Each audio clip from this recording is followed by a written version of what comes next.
You know the feeling, right? You just picked up your phone to check the time, but suddenly you look up and wait, 47 minutes just vanished into thin air? If that sounds entirely too familiar, well, you're in the right place. Welcome to this explainer. Today we're investigating exactly why you grabbed your phone for a quick 2-second task, but somehow ended up trapped in an endless, mindless scroll. Seriously, if you've ever realized that nearly an hour of your day just disappeared like that, I want you to know something right out of the gate. You aren't weak, and you definitely aren't lazy. Actually, your brain has literally been hijacked. And today, we're going to break down exactly how this happens step by step so you can finally take back control of your life and, frankly, your time. So let's dive right in and ask the big question that, honestly, surprisingly few people are asking. Why can't we stop? Is it really just a lack of discipline? Just some bad habits? Or is something much deeper and way more psychological going on inside our heads the second we unlock those screens? Well, let's find out. Part 1. The hijacked brain. Your brain on social media. Okay, so to understand this trap, we really have to look at the underlying machinery first. We need to explore how your brain's internal reward center actually operates when it's exposed to all these apps. Let's start with a little foundational psychology. Your brain has this built-in reward circuitry, and it's naturally designed to release a chemical called dopamine whenever you experience something positive or rewarding. It's essentially your brain's way of giving you a high five and saying, hey, that was awesome, let's do that again. Just think about your everyday dopamine triggers. You eat a slice of your absolute favorite pizza? Boom, dopamine. Someone gives you a really genuine compliment at work? Dopamine. You fall in love? Huge, massive dopamine rush. But here's where it gets super fascinating. Scientists have figured out that dopamine isn't just released when you actually get a reward. No, it spikes significantly when you merely expect a reward to happen. Now hold on and think about that expectation for a second. Every single time you open up an app, you honestly don't know what you're going to find, right? Like, will it be a totally boring post or maybe a hilarious meme or even better, a message from someone you really like? That sheer uncertainty is exactly what creates what psychologists call a variable reward system. Because the rewards are given at totally unpredictable intervals, it creates this highly, highly addictive behavior. So, the absolutely crucial point here is that this exact same unpredictable, hey, I might get a reward mechanism, it's literally the exact same psychology used in casino slot machines. You obviously don't hit the jackpot every single time you pull the lever, but you might. And that tiny lingering might is the entire engine keeping you pulling the lever. Or, in our everyday reality, keeping your thumb blindly scrolling down the feed. Which brings us to Part 2. Engineered for addiction. The billion-dollar Goliath. Look, this digital addiction we all have, it is absolutely not an accident. These social media platforms are basically billion-dollar Goliaths, and they are specifically engineered by dedicated teams of brilliant engineers, psychologists, and data scientists. Their one and only objective is to make sure you never, ever put your phone down.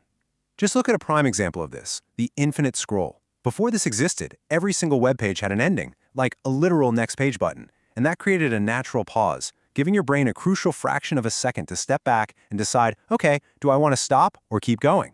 Well, the infinite scroll was intentionally designed to remove that pause entirely. In fact, it's so manipulative that its own creator, Ozzy Raskin, has publicly said he deeply regrets inventing it. No joke. Just think about these mechanisms for a second. You've got the infinite scroll, which completely removes your natural stopping point. Then there's the like button, which delivers these tiny, totally unpredictable hits of dopamine that keep you constantly checking back in. And don't even get me started on autoplay, which makes sure the next video starts before your brain even fully registers that the last one finished. Guys, these aren't just convenient little user features. They are calculated, intentional psychological traps aimed directly at the weakest, most primal parts of our normal human brains. Now, let's move on to Part 3, the real-life cost, what you are losing.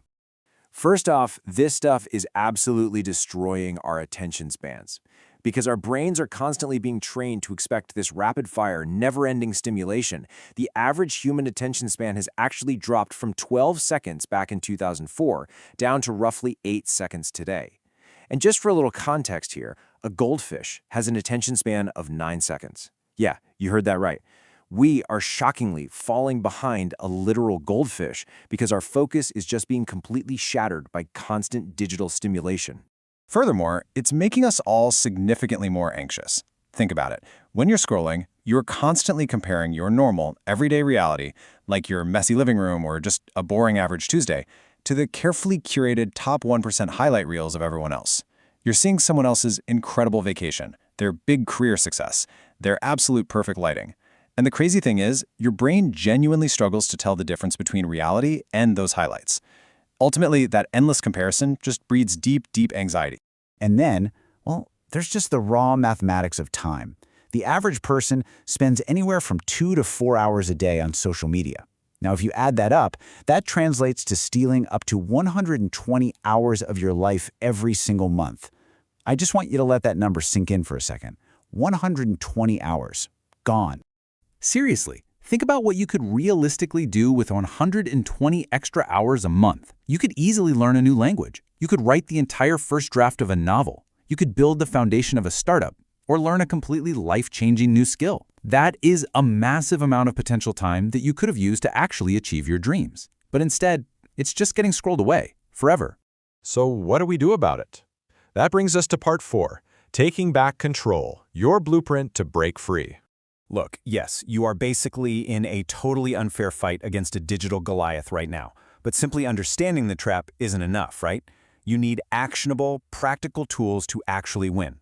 So here are 3 highly effective psychology-backed strategies that you can implement right now, today, to equip yourself and finally break the cycle. Let's break them down one by one. All right, strategy number 1, increase the friction. Literally, just make it harder to start.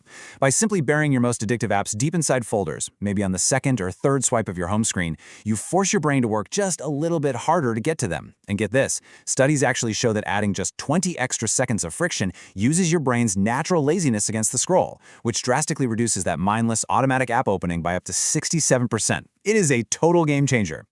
Strategy 2 is all about replacing the dopamine.